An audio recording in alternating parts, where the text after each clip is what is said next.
There is a guy out there, maybe like, maybe you're so low down that like there's essentially no one who's looking at you. But if you've reached any level of success, bro, there's men out there, men who are looking at you and they want to take what you have. And so you can get better, 1% better every day. You can do this like feel good shit all you want, bro. But winning and success is fucking ruthless. I don't think well, of course not. Of course, the majority of guys won't be able to really understand this.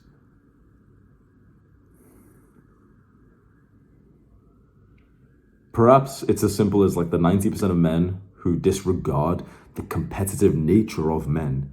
Perhaps it's literally as simple as like the reason why they disregard it is because they know that they're no competition at all. So it's sort of nicer in their own sort of lizard brain to say like, oh, well, I'm not in competition, because they're like, well, yeah, we know you're not. But if you don't want to be part of the 90%, which you wouldn't be watching my videos if you wanted to be average. If you don't want to be part of that group and you want to be part of the 10% or the 1%, it is honestly a zero-sum game. Now, of course, with some things like your mental health, that's not like, you know what I mean? That's not like competition. That's got nothing to do with anyone else. So that's nice. But especially in things like success, making money, building an audience, captivating attention, this is all competition. If you are a if you're a YouTuber, but especially if you're a self-improvement YouTuber, you should be looking at me and every single day thinking, I want to take what he has.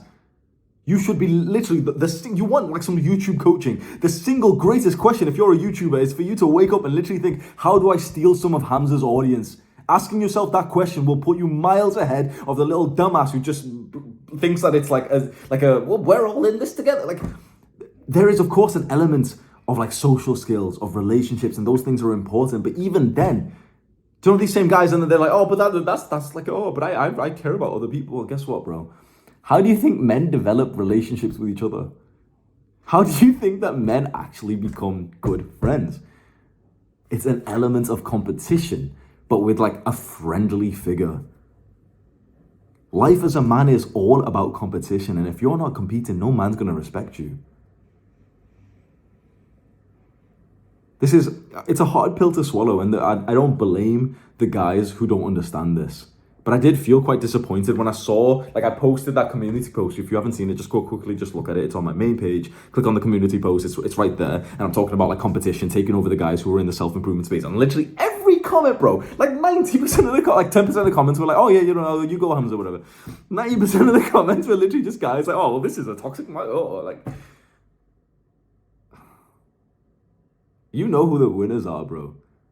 To win, you have to beat someone else. I said just previously, there's a video on my channel titled, this second channel, titled Chase Pussy. And in it, I say that the majority of people will disagree with this because you're told to like, be a good boy and like, purpose and everything. And like, just focus on a system and, all this like good boy advice. You want to know how to skyrocket your motivation more than any like little sophisticated guy will ever tell you. All these guys who like have got clean shirts, they don't wear bathrobes. Like clean, sophisticated guys, they all tell you like, focus on the system. And all this like good boy shit. You want to know the real primal shit that will cause you to wake up early and to crush every single day whilst you keep this thought in mind? There's two primal thoughts. One is to dominate women, and the other is to dominate other men. Now, you can stay being a good boy if you want, but there's a guy who's following these two desires, and he will dominate you. If that's what you want, then, well, I'm not in competition, well, then fine. Enjoy your position in the social hierarchy. But if you don't want to be fine with that, and if anything, you kind of find joy, fulfillment, and freedom in this aspect of like, yeah, like competition, like making progress, becoming a winner, achieving success feels good. It makes my life better. It makes me like wealthier so I can provide for my family and my tribe. Yeah, that's all a win-win. There's two dark motivations, and you have to keep them in mind no matter what any of these good boys tell you to do.